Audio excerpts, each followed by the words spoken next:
Somewhere right now, an old man is sitting alone in a quiet room. The TV is on. His meals arrive on a tray. His children call on Sundays, and a stranger in scrubs checks on him twice a day. He is comfortable, he is safe, and he is completely structurally useless to everyone around him. And somewhere underneath, he knows it. But for 99.9% of human history, that room did not exist. There were no nursing homes, no retirement, no quiet place to set the old aside. For over 300,000 years, growing old meant something we have almost completely forgotten, and what it actually meant rewrites everything we assume about why humans live as long as we do. Let's start with the lie, because almost everything you think you know about this begins with one. You've heard it 100 times. In the old days, people died young, 30, maybe 40, if they were lucky. A caveman was an old man at 25. It isn't true, not the way you think it is. That number, the famous life expectancy of 30, is an average, and averages lie when babies die. In a world before medicine, a huge share of children never reach their fifth birthday. When you stack a pile of deaths at age 1 and age 2 against a smaller number of deaths at age 70, the math spits out an average of 30. But almost nobody actually died at 30.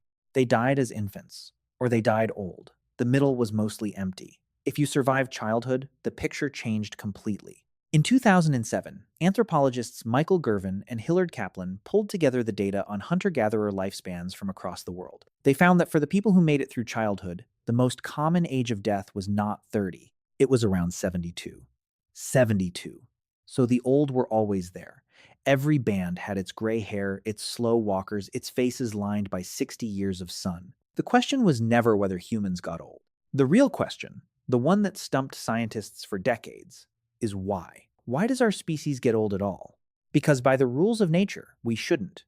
In most of the animal kingdom, a body that can no longer reproduce is a body with no reason to exist. Evolution does not maintain machines that have stopped making copies of themselves. A female chimpanzee, our closest relative, rarely lives more than a few years past the end of her fertility.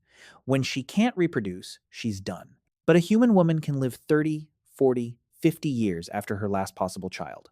Half her life can come after the part evolution supposedly cares about. And for a long time, that made no sense at all. A body that can't reproduce, kept fed and protected and alive for half a century, is a cost. A big one. And evolution does not pay big costs for nothing. So what was it paying for? In 1997, anthropologist Kristen Hawkes went to live among the Hadza, one of the last hunter-gatherer peoples on Earth, in the dry savanna of Tanzania. She expected the old women to be a burden, fed and carried by everyone else. She found the exact opposite. The postmenopausal women were the hardest working foragers in the entire group. They spent more hours digging tough tubers out of hard ground than anyone, more than the young mothers, more than the men.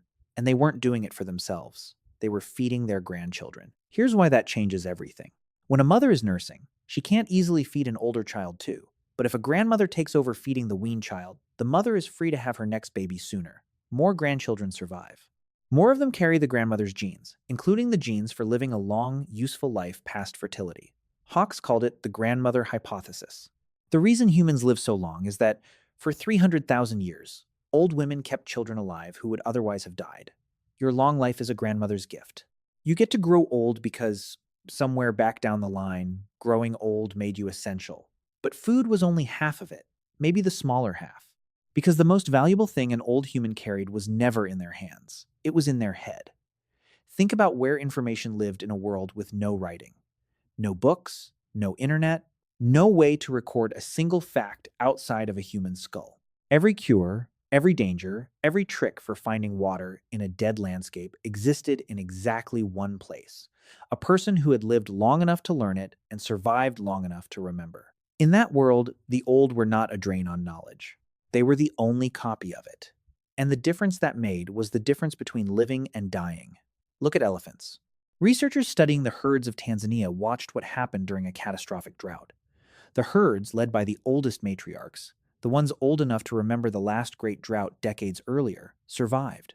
They walked their families to distant water sources they had not seen in a lifetime. The herds, led by younger females, who had no such memory, lost far more of their calves. The old female wasn't slowing the herd down. She was the reason the herd was alive. Now scale that up to a species obsessed with memory. In 2016, geographers Patrick Nunn and Nicholas Reid studied Aboriginal Australian stories that describe the coastline drowning, the sea swallowing the land where people once walked. Then they checked the stories against the geological record. The drowning those stories describe matches sea levels from 7 to 10,000 years ago. These were accurate memories of real events, passed grandparent to grandchild, for roughly 300 generations, with no writing at all. That is what an elder was, a library that could outlive empires. So in the ancient world, when an old person died, it was never just a death. It was a fire in a library. Every famine they had survived, every plant that healed and every plant that killed, every map of where the water hid in the worst year anyone could remember, all of it gone, unless they had been kept alive long enough to hand it down. And humans paid to keep them. We have the bones to prove it. In the country of Georgia, archaeologists found a skull belonging to one of our distant ancestors who lived 1.77 million years ago. The skull is almost toothless. The bone where the teeth used to be had healed over and worn smooth, which means this individual lost nearly every tooth years before death and then kept living. Think about what that requires. Someone too old and toothless to chew survived in a brutal world for years. Someone else was softening their food. Someone was keeping alive a person who, by every cold calculation, could give them nothing in return. That is from 1.77 million years ago, long before our species existed. Care for the old is not a modern kindness we invented. It is older than humanity itself. And here is the part that should unsettle you. We treat aging as a decline, a slow subtraction. Every year, a person becomes a little less, until there's almost nothing left worth keeping. That story feels like biology. It isn't. For almost the entire human story, getting old was not subtraction. It was promotion. You began as the most helpless infant on the planet. You grew into a worker, a hunter, a mother, a pair of hands.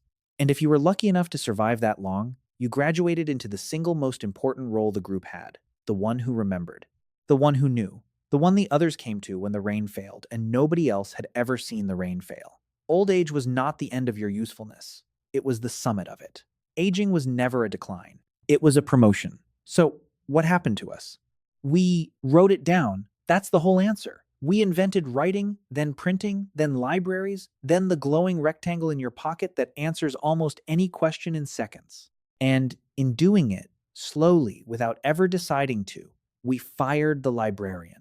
The one job that made old age sacred for 300,000 years, being the living memory of the group, we handed to ink and then to servers.